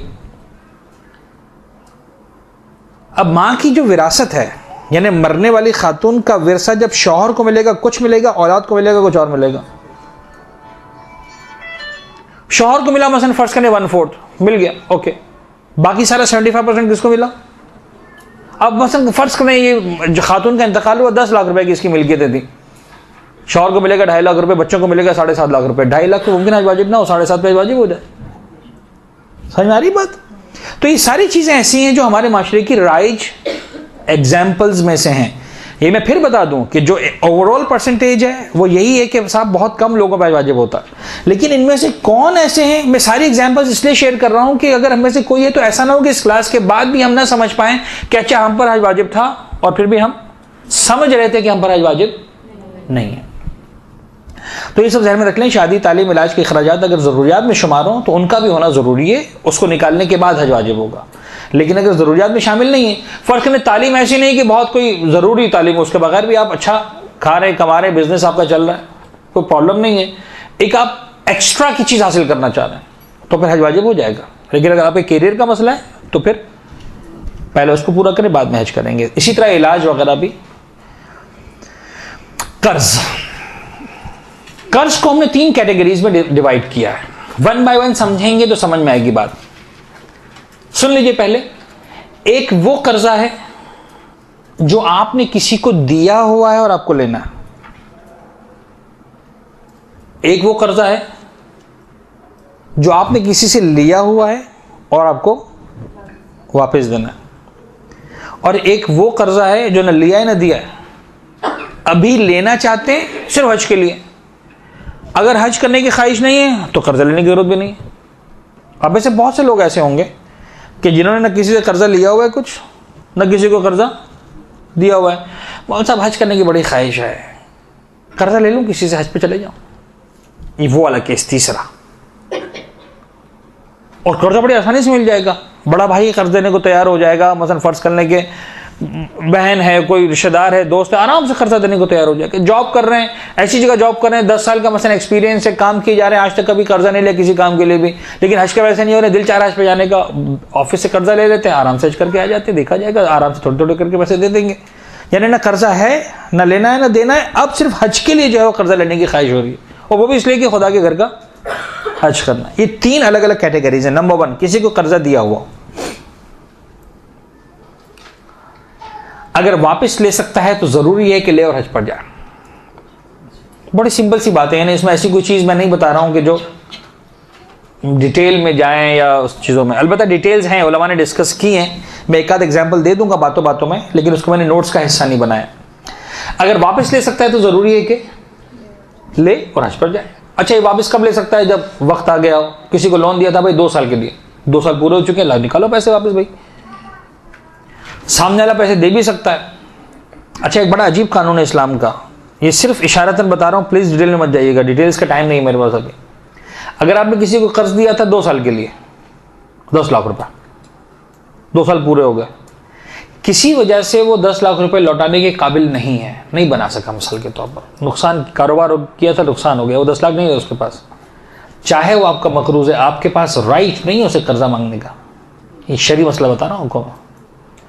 लोग कहते हैं मौलाना साहब हमारी बला से कुछ भी हो, हमने पैसा दिया था 2 साल के लिए, 2 साल पूरे हो गए, पैसा वापस निकाले, घर बेचता है बेचे, गाड़ी बेचता है बेचे, कुछ करे, फुटपाथ पे रहे, हमें क्या लेना देना। नहीं, शरीयत आपको इस बात की इजाजत नहीं देती कि आप किसी का मकान बिकवाएं। पैसा आपका है, वो आपका मकरूज है, आपसे कर्जदार है, लेकिन आपके लिए जायज नहीं उसे पैसा मांगना। तो ये सारे अल्फाज कवर कर रहे हैं उन सारी बातों को। अगर ले सकता है यानी शरन परमिशन है, ये कोई वो दंगे फसाद की बात नहीं हो रही कि 4 गुंडे कर जाके खड़े कर दो, ले सकते हो कि नहीं ले सकते हो। ये शरई तौर पर इजाजत की बात हो रही, क्या तुम्हारे बस में है कि नहीं। समटाइम्स दीन इस बात की परमिशन भी देता है। अब मैं ये वो लोग अगर कारोबारी लोग सामने बैठे होते तो शायद समझाना बड़ा आसान होता। समटाइम्स ये होता है कि यू सेल योर लोन, आप अपना जो कर्ज है वो बेच देते हैं। क्या मतलब बेच देते हैं? मसलन आपने किसी को कर्जा दिया हुआ 10 लाख रुपए, वो आपको हर महीने 10,000 रुपए दे रहा है। हर महीने 10,000 का मतलब ये कि 100 किस्तें, 100 किस्तों का मतलब ये कि ऑलमोस्ट 8 साल लग जाएंगे। वो 8 साल तक पैसा देने की पोजीशन में रहे भी, 8 साल तक उसकी शराफत भी बाकी रहे, ठीक है ना। ये बड़े मसाइल हैं हमारे माशरे के। एक साहब कह रहे हैं कि एक काम करो, तुम मुझसे 6 लाख रुपए कैश ले लो, वो 10 लाख मेरे जिम्मे, मैं ले लूंगा, उसे निकलवा लूंगा। Is it allowed? Yes, it is allowed. तुम मुझसे 7 लाख ले लो, वो 10 लाख मैं निकलवा लूंगा, मैं जानू वो जानू। है कुछ शरायत इसकी कि आपने उसको बिठाया कि साहब देखो ये जो कर्जा मैं तुमसे मांगता था, फला साहब तुमसे ले लेंगे, वो मसला तो नहीं, मसला नहीं, ठीक है, ओके, साइन हो गए, हमने उसे 7 लाख रुपए कैश आज मिल गए। अब वो साहब जो है 10 लाख रुपए अपने वसूल करते रहेंगे उससे महीना 10,000 रुपए के एतबार से। अब जब 7 लाख आ गए, हज करना वाजिब हो गया। क्लियर? तो अगर अपना कर्ज बेच सकता है, ले सकता है, किसी तरह से भी पैसे हो सकते हैं, वाजिब हो जाएगा, और फिर हज करना भी वाजिब हो जाएगा। अगर वापस ले सकता है तो जरूरी है कि ले और हज पर जाए। इसकी एक बड़ी अहम एग्जाम्पल जो खवातीन के एतबार से मेरे जहन में आई, मुझे नहीं पता लफ्ज़ कर्ज इसके लिए बिल्कुल सही भी है एग्जैक्टली कि नहीं, लेकिन लायबिलिटी यानी जो किसी के फर्द के जिम्मे है आपके पे करना, one of the examples is Mahar.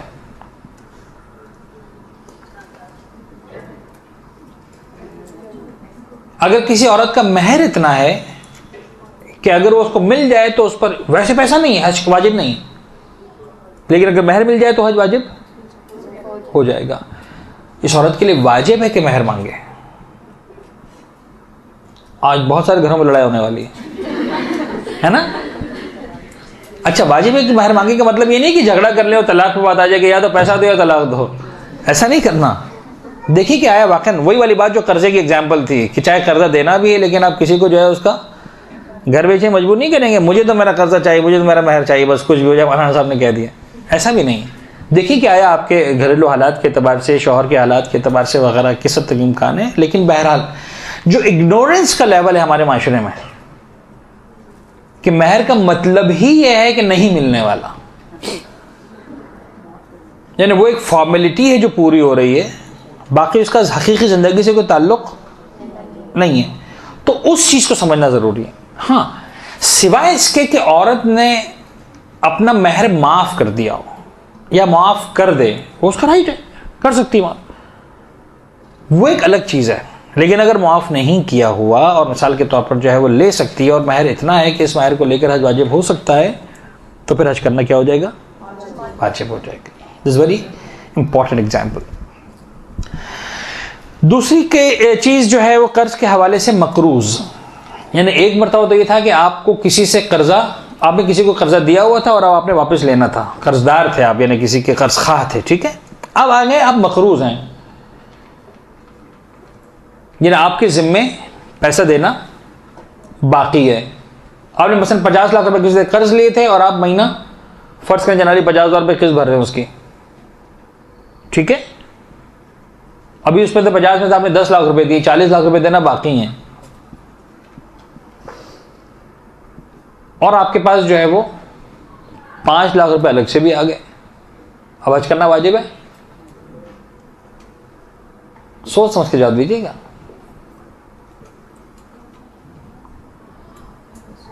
Example समझ में आ रही है? बड़ी बड़ी प्रैक्टिकल एग्जाम्पल है। हमारे माशरे में कई सारे अफराद हैं जो लोन लेकर अपना घर बनाते हैं, कर्जा लेकर घर बनाते हैं, चाहे बैंक से, चाहे इदारे से, चाहे फर्ज कर लें गवर्नमेंट से, वगैरह वगैरह।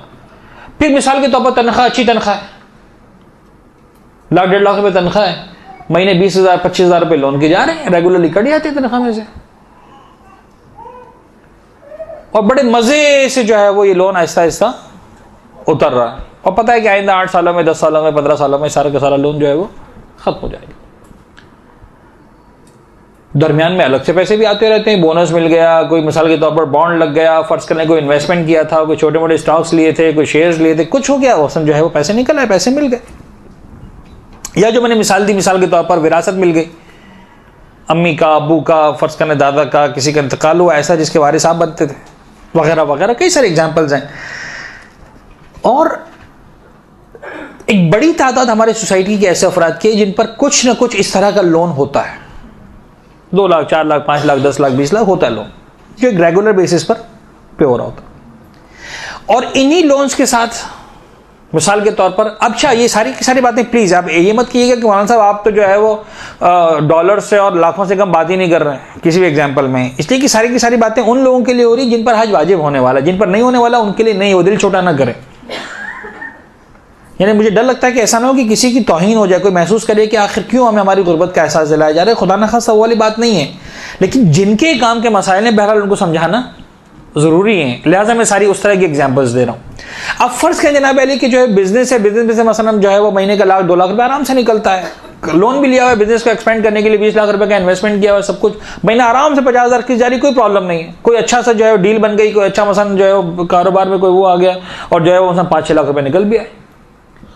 अब ऐसे लोग एक बड़ा कॉमन मिस्टेक करते हैं, वो कहते हैं ज़्यारतों पे तो जा सकते हैं, मसला नहीं, ईरान जाके आ जाएंगे, इराक जाके आ जाएंगे, दुबई घूम के आ जाएंगे, सिंगापुर घूम के आ जाएंगे, हज नहीं, वो तो कर्जा है ना, कैसे जा रहे हैं? यानी सिंगापुर जा सकते हैं उस कर्जे के साथ, मक्का नहीं जा सकते। अच्छा ये खुदा ना खास्ता वो लोग नहीं है जो हज नहीं करना चाहते, वो समझते हैं कि हम पर हज वाजिब नहीं हुआ। This is mistake. तुम्हारा लोन है, ठीक है, रेगुलर बेसिस पे तुम पे कर रहे हो, कोई प्रॉब्लम नहीं आने वाला तुम्हें, और तुम्हें एक्स्ट्रा अमाउंट मिल गई है कहीं से भी, या तो तुम लोन में पे कर दो कि भाई देखो हम पर 50 लाख का कर्जा था, हम हर महीना 50,000 दे रहे थे, ये 10 लाख रुपए विरासत के मिल गए, ये लो भाई 10 लाख रुपए हमारी किस्त उतर गई, और अब 50 में से 40 रह गया मिसाल के तौर पर, बाकी हम हर महीने 50 देते रहेंगे। एक और बात है, आपने दे दिया, मसला नहीं, आपके हाथ में नहीं रहा, लेकिन आप पैसा हाथ में रख के बैठे और ये सोचकर कि चूंकि 40 लाख रुपए मुझे कर्जे के देना बाकी है, लिहाजा मुझ पर हज वाजिब ही नहीं हुआ, ये गलत है। क्लियर हो रही एग्जाम्पल अच्छी तरह से? आप कुछ शायद पूछना चाह रहे थे, ओके। तो इस तरह की मिस्टेक्स जो है वो नहीं होनी चाहिए, चाहे वो छोटा कर्जा हो चाहे वो बड़ा कर्जा हो, सिर्फ इसलिए कि आपके सर पर कोई कर्जा है और आप समझ लें आंख बंद करके कि बस चूंकि मेरे ऊपर कर्जा है लिहाजा मुझ पर किसी एतबार से भी आसमान जमीन पे आ जाए, जमीन आसमान पे चला जाए, मुझ पे हज वाजिब नहीं होने वाला, ये तसव्वुर गलत है। ऐसा नहीं है, हज आप पर वाजिब हो सकता है, एन मुमकिन है कि आप पर कर्जे के बावजूद भी हज वाजिब हो। तब आपने देखना है कि आपका जो है वो बिजनेस सेटअप, आपका जॉब सेटअप किस तरह का है, और अगर आप जो है वो अगर अपने वक्त पर कर्जा अदा कर सकता है मसलन यानी एक रेगुलर उसमें, तो ठीक है।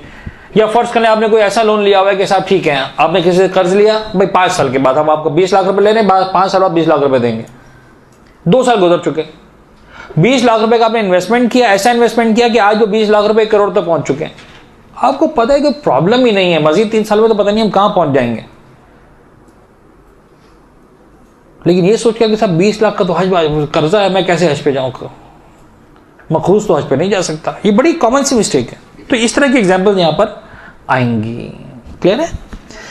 खुम्स और ज़कात भी कर्ज हैं, यानी अगर आप पर खुम्स वाजिब हो चुका था, ज़कात वाजिब हो चुकी थी, आपने पे नहीं किया, अब हज पे जाने का मौका आया। अब कुछ एग्जाम्पल्स को मैं चेंज कर रहा हूं, ये एग्जाम्पल्स लागू होती हैं उस तरह के लोगों पर कि जो ना मुकम्मल बेदीन किस्म के लोग हैं, ना मुकम्मल पक्के दीनदार किस्म के लोग हैं। ज़ाहिरी माशरे के एतबार से दीनदार है, हज पर जाने का इरादा किया। अच्छा, हज पर जाने, और ये एग्जाम्पल्स भी काफ़ी मिलती हैं, प्रैक्टिकल एग्जाम्पल्स हैं हर साल की हमारे पास। मसलन 4 लाख रुपए का कर्जा हज है, 3.5 लाख रुपए है। भाई से कहा कि तुम अभी दे दो, फरवरी में पैसे जमा करवाने, मेरा जो है वो रमज़ान में बोनस आने वाला है, उसमें से मैं तुमको जो है वो कर्ज पूरा कर दूंगी मिसाल के तौर पर, हज पे जाने से पहले पूरे 4 लाख हो भी जाएंगे। इस तरह की एग्जाम्पल्स काफ़ी मिलती हैं। लिहाजा बज़ाहिर ना कोई लोन हुआ ना कुछ हुआ, बड़े मज़े से हज पे जाने से पहले पहले सारे पैसे पूरे भी हो गए। लेकिन मसला ये है कि ज़िंदगी में कभी खुम्स नहीं निकाला। और अब समझिएगा अल्फाज को मेरे, प्लीज़ मिस्टेक मत कीजिएगा। पहले कभी खुम्स वाजिब हो चुका था जो खुम्स नहीं दिया था। मिसाल के तौर पर यही जो 3 लाख रुपए 3.5 लाख रुपए रखे हुए हैं, हर साल लाख रुपए जमा करते गए। हर साल 10, 12, 15 हज़ार रुपये जमा किए, 10,000 रुपये जमा किए, साल के एंड में लाख रुपए जमा हो गए। अगले साल पे जमा किए लाख हो गए, 3 साल तीसरे पे जमा किए लाख हो गए, चौथा साल अभी चल रहा है और अब हज पैसे जमा करने का वक्त आ गया। तो अभी चूंकि चौथा साल स्टार्ट हुआ था तो अभी जो 40-50 हज़ार हुए थे, मजीद कुछ बाकी थे, लेकिन पता था हो जाएंगे। भाई बात यह है कि जो 3 लाख तक साल तक आपने 1-1 लाख रुपए जमा किए, हर साल के एंड पर ये आपकी सेविंग थी, इसमें से आपको खुम्स निकालना था। तो पहले साल के लाख पर 20,000 वाजिब हो चुका है, दूसरे साल के लाख पर 20,000 वाजिब हो चुका है, तीसरे साल के लाख पर 20,000 वाजिब हो चुका है, चौथे साल में चले 30-40 हज़ार हुए, उस पर अभी तक खुम्स वाजिब नहीं हुआ। लेकिन वो 60,000 तो आपको देना ही देना है। अगर वो 60,000 आप दे दें तो आज जो आपके पास बज़ाहिर 3 लाख और 40,000 रुपये नजर आ रहे हैं, ये दरअसल 3 लाख और 40 नहीं, 2,80,000 हैं। और अगर 2,80,000 हैं तो आप पर हज वाजिब ही नहीं है। वाज़ेह हो रही बात। अब दीन की खातिर दीन की मुखालिफत होती है। नहीं, हज पर जाना है ना, खुम्स से निकालेंगे। अगर खुम्स निकाल दे तो हज पे कैसे जाएंगे? गौर फरमाने, नेकी की खातिर गुनाह हो रहा है। बाबा ये हज वाजिब नहीं है, वो खुम्स वाजिब है, उसको अदा करो, 1 साल मजीद जमा कर लो, कोई बात नहीं, अगले साल तो पर हज वाजिब होगा। अच्छा, एक बात यहां तक आ गई तो मेरे जहन में एक जुमला आ गया जो मैं लिखना चाह रहा था लेकिन मिस कर गया लिखना, तो अभी सुन लें, आप चाहे तो लिख भी लें अपने पास। बड़ा ही इंपॉर्टेंट जुमला है, हज के बारे में ज़हन में रखिएगा। ये वहां पर आना चाहिए जहां वजूब हज के मसाला हमने डिस्कस किए थे ना, कि जिंदगी में एक मरतबा वाजिब है वगैरह वगैरह, जहाँ वाजिब है फौरी।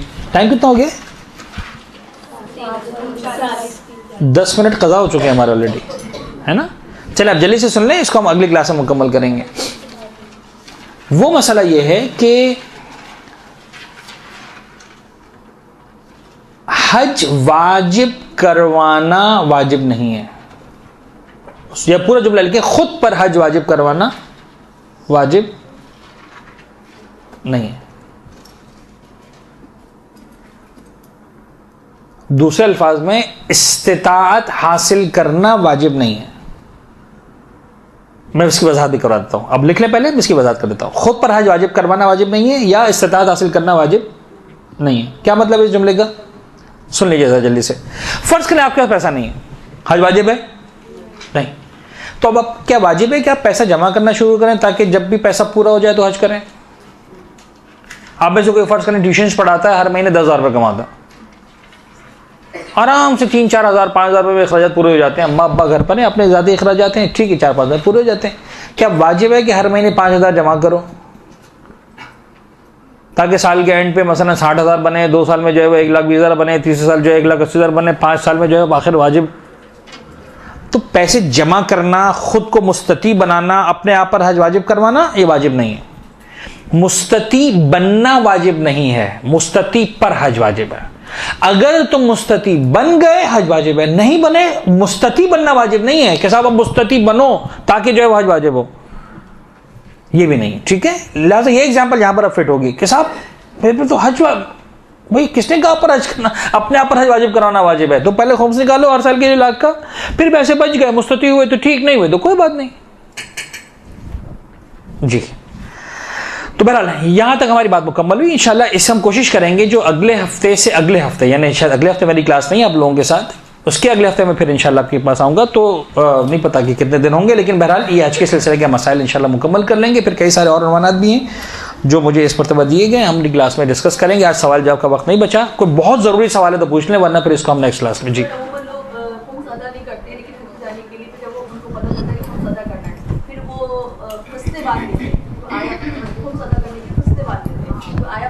ये तरीक़ेकार भी चल जाएगा। सल्लल्लाहु अलैहि वसल्लम जी। यानी यूँ समझ लीजिए कि अगर एक शख्स के ऊपर हज वाजिब था, उसने हज नहीं किया, खुम्स वाजिब था, खुम्स नहीं दिया, ज़कात वाजिब थी, नहीं दी, सब कुछ सारे कर्जे सर पे लेके बैठा है, तो उसको सारे कर्जे उतारने तो हैं। जो उतारता जाएगा सही होता जाएगा, चाहे पहले खुम्स दे दें, चाहे पहले हज कर लें, वाजिबात दोनों है, पूरे दोनों करना है। नहीं नहीं, इस यहाँ इस केस में ऐसा नहीं, जो आप कह रहे हैं ऐसा नहीं है, ठीक है। वो आने वाली बाकी अगली क्लास में आने वाला है, वो अपने दोस्त से डिस्कस की, तीसरा ऐसा रह गया था जी।